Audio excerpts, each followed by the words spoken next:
third lesson from Hornbill book, We Are Not Afraid to Die If We Can All Be Together by Jordan Cook and Alan East.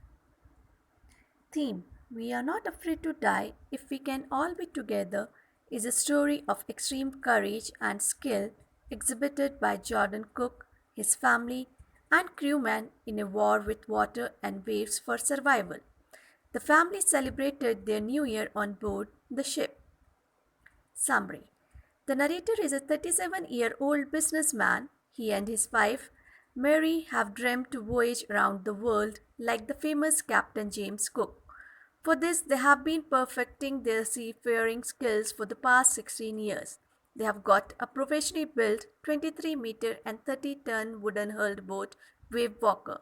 The boat has been tested for months in the roughest of the weathers. In July 1976, the narrator, together with his wife and kids, son Jonathan and daughter Suzanne, set sail from Plymouth, England.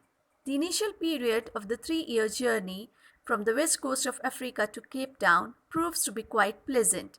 Before heading east, they employed two crewmen, namely Larry Vigil and Herb Sigler, to help them tackle one of the world's roughest seas, the southern Indian Ocean. The second day, they encounter strong winds and alarming waves.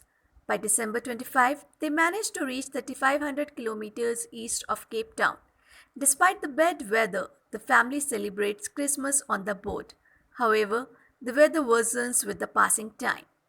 On the early morning of January 2nd, the family, facing strong, mighty waves and screaming winds, to slow down the boat by dropping the storm zip.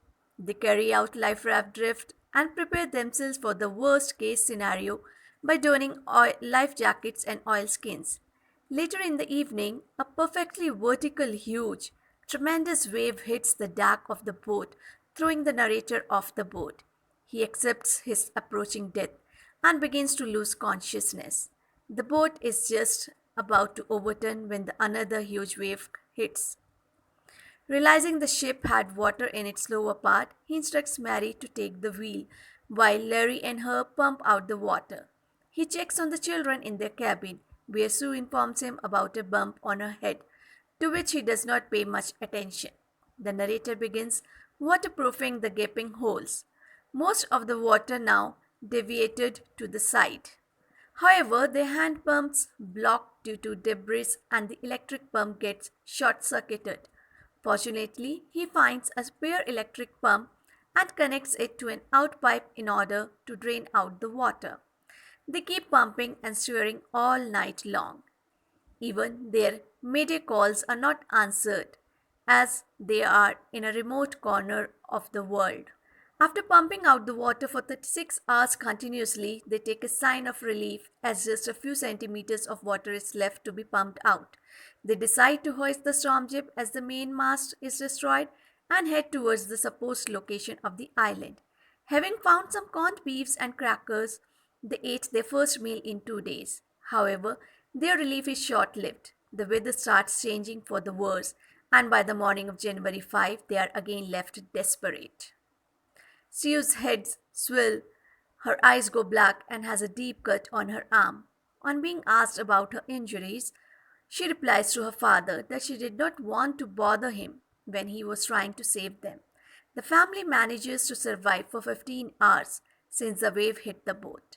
The water levels are controlled to a considerable level, but they still have leaks below the water line. They decide to rest and work in rotations. As the narrator goes to comfort the children, he is left spellbound to see the fearlessness of his son Jonathan, who says that he does not fear death as long as they are all together. This fills the narrator with determination and courage to fight the sea. He tries his best to protect the weakened starboard side. That evening, the narrator and his wife sit together holding hands, feeling hopeless and thinking that their end is approaching.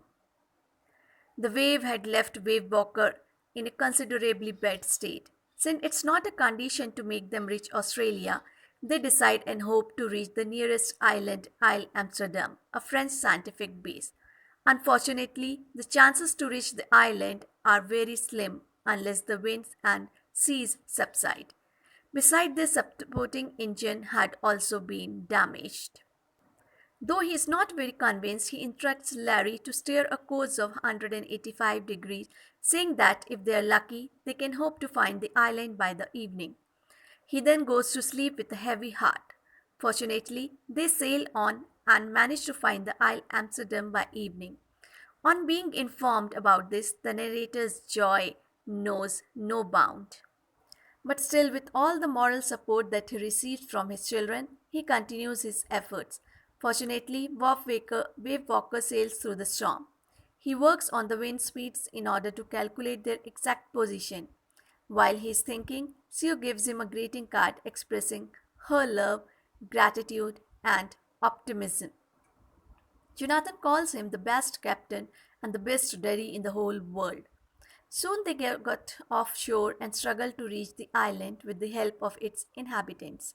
Stepping on the land after such turmoil fills the narrator's thoughts with cheerful and optimistic Larry and Herbie, supportive Mary, a brave 7-year-old girl who did not want her parents to worry about her head injuries, and a 6-year-old boy who is not afraid to die.